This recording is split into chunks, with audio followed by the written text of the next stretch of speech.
about the shrew family. A shrew is a little mouse-like animal. There are over 30 American species, including the smallest mammal in the world, the pygmy shrew. Right here in North America, we'll find the common shrew, the pygmy shrew, the water shrew, the short and long-tailed too. The pygmy is the very smallest mammal to be found. 200 little pygmy shrews would barely weigh a pound. Sing a little song of nature, sing a little song of nature, sing a little song the whole day long, sing the nature song. The common shrew is the one most widely distributed over the North American continent. He has a fur that's soft and gray, a long and pointed face. He's very quick and agile as he darts from place to place. The shrew has ears you barely see and very tiny eyes, but he's the toughest animal of anything his size. Sing a little song of nature, sing a little song of nature, sing a little song the whole day long, sing the nature song. Now they make nests in damp places, such as in dead leaves, or in logs, or tree stumps, or shallow burrows. And they eat almost anything that crawls, runs, or flies, including small birds and even butterflies. They make a nest in rotten logs or tunnels in the ground, 'cause that's where bugs and other things they live on can be found. They live on bugs and snails and worms and lizards and such things. Most anything that crawls or runs or anything with wings. Sing a little song of nature, sing a little song of nature, sing a little song the whole day long, sing the nature song. Now the short-tailed shrew is the only North American shrew that has a poisonous bite, something like a cobra. He has 32 very sharp teeth, and in his mouth is a venom with which he paralyzes his prey. Now the short-tailed shrew will fight a mouse and stun him with one bite.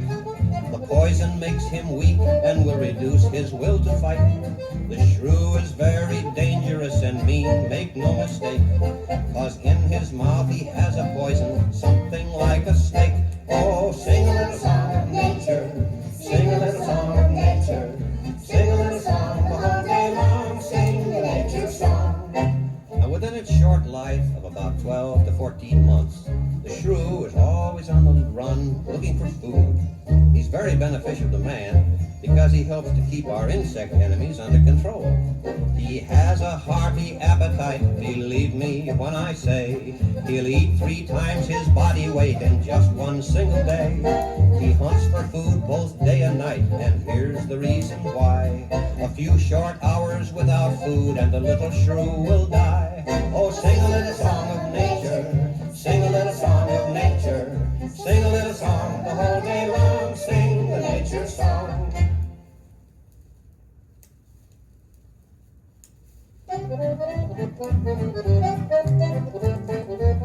Fouroxen lived out in a field where they were quite content.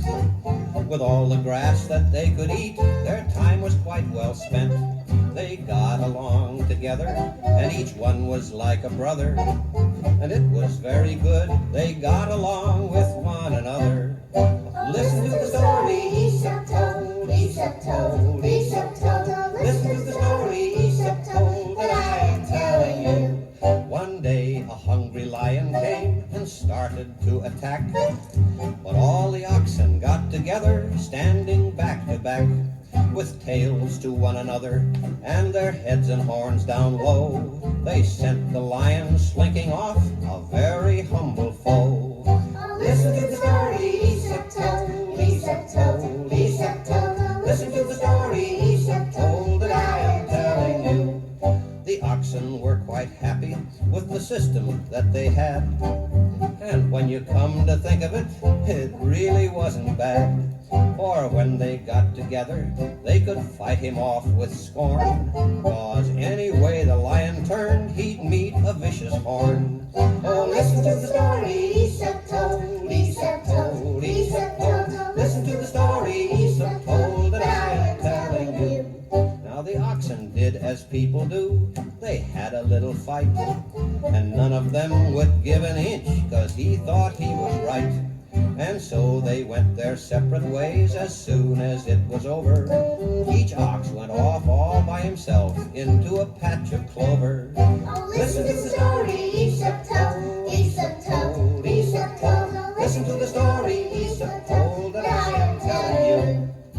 The lion saw his chance at last. He saw what they had done and crept up on them separately and killed and ate each one. There's one thing Aesop said we should remember most of all. United we will always stand, divided we will fall. Oh, listen to the story Aesop told, Aesop told, Aesop told. Listen to the story Aesop told that I am telling you.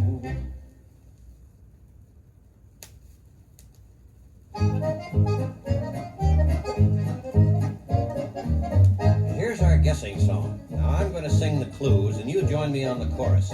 When we're through, you'll know what state we're singing about. From history we all know that the Pilgrims settled here. They landed right near Plymouth, 1620 was the year. Mount Greylock is the highest point in this New England state. It rises in the Berkshires where the scenery is great.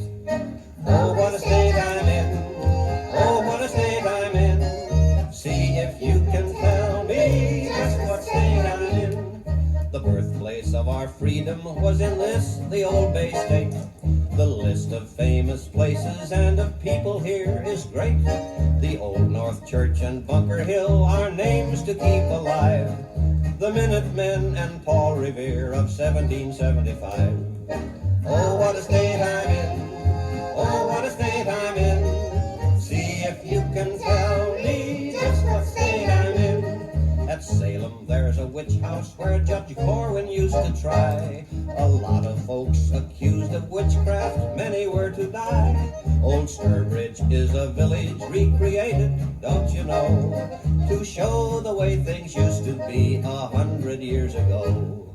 Oh, what a state I'm in, oh, what a state I'm in. See if you can tell me just what state I'm in. Now in this state there's a lake whose Indian name means you fish on your side, I fish on my side, and nobody fish in the middle. At Webster there's a little lake whose greatest claim to fame is that it has an awful lot of letters in its name. And here's the name that's longer than the tail of any dog. Chargagagog man chogagog chawboona goongawog. Oh, what a state I'm in, oh, what a state I'm in. See if you can tell me just what state I'm in. Now when I tell you that this state leads the nation in cranberry production and its capital is Boston, then you'll know we're singing about Massachusetts. They make a lot of paper here and textiles that we use. It also leads the nation manufacturing our shoes. And fishing is an industry as well as just a sport. They ship more fish from Boston than from any other port. Oh, what a state I'm in, oh, what a state I'm in. See if you can tell me just what state I'm in.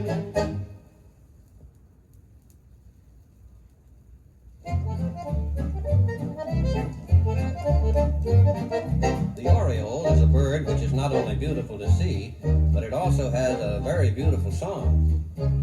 There is a bird we all have seen that's pleasing to the eye. He's like a flash of fire as he flies across the sky.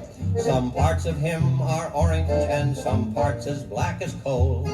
He's known to everybody as the Baltimore Oriole. Oh, sing a little song of nature, sing a little song of nature, sing a little song the whole day long, sing the nature song. Orioles are also known as golden robins, firebirds, and hang nests. They weave a nest of grass and string and many kinds of hair, way out upon a tiny branch suspended in the air. It's fastened there securely and will stand the strongest breeze. We couldn't make one half as good as the Oriole does with ease. Oh, sing a little song of nature, sing a little song of nature, sing a little song the whole day long, sing the nature song.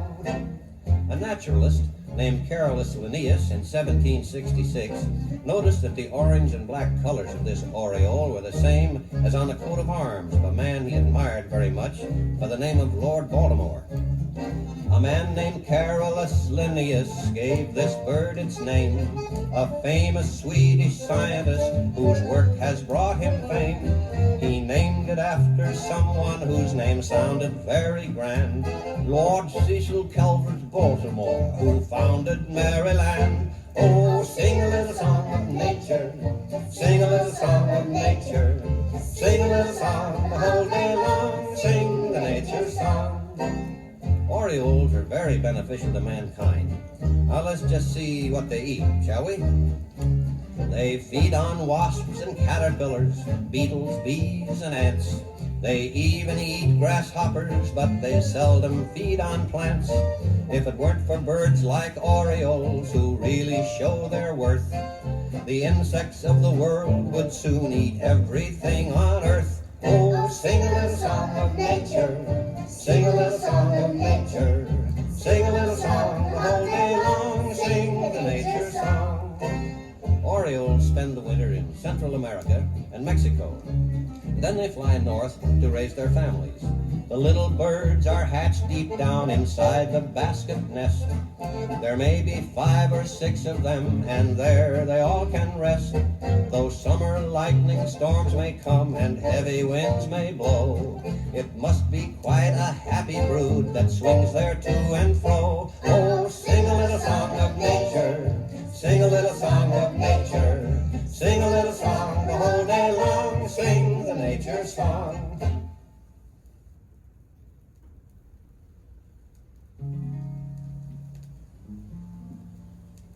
You'll find it in the Bible, you'll find it in the Bible, you'll find it in the Bible, so you know it's true.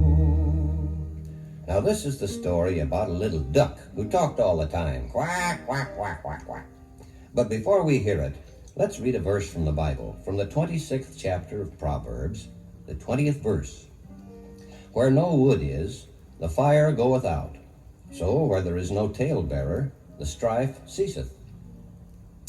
In beautiful Duck Valley, there was once a little duck named Dora, who loved to hear her own voice, quack, quack, quack, quack, quack, quack. Whenever she heard some gossip or a story about someone, she would tell it everywhere, quack, quack, quack. Well, she never bothered to learn if the story was true. She would repeat it anyway, quack, quack, quack, quack, quack. Usually the stories she repeated would cause somebody a lot of trouble, and people were beginning to become annoyed because of the strife she stirred up with her old quack, quack, quack, quack, quack. Well, sir, one summer day it began to rain very hard.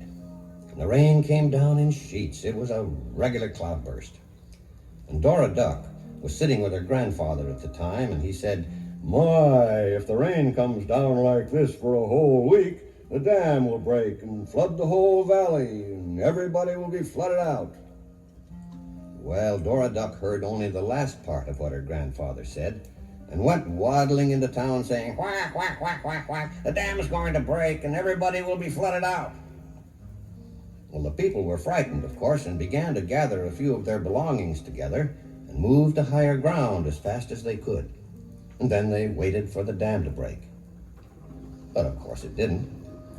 And the people then began to realize that Dora Duck and her tale-bearing had caused them all this worry and trouble and strife. They had a meeting, and they decided that Dora would either have to leave town or stop her gossiping and tale-bearing. Well, Dora was horrified at the thought of having to leave, and was really sorry that she had been so stupid. She promised never to carry tales again. And from that day on, there was no more strife in Duck Valley. Now remember the Bible verse, "Where no wood is, the fire goeth out. So where there is no tale-bearer, the strife ceaseth." Now with that in mind, let's sing this verse to our song. Sometimes you may hear gossip that someone will tell to you.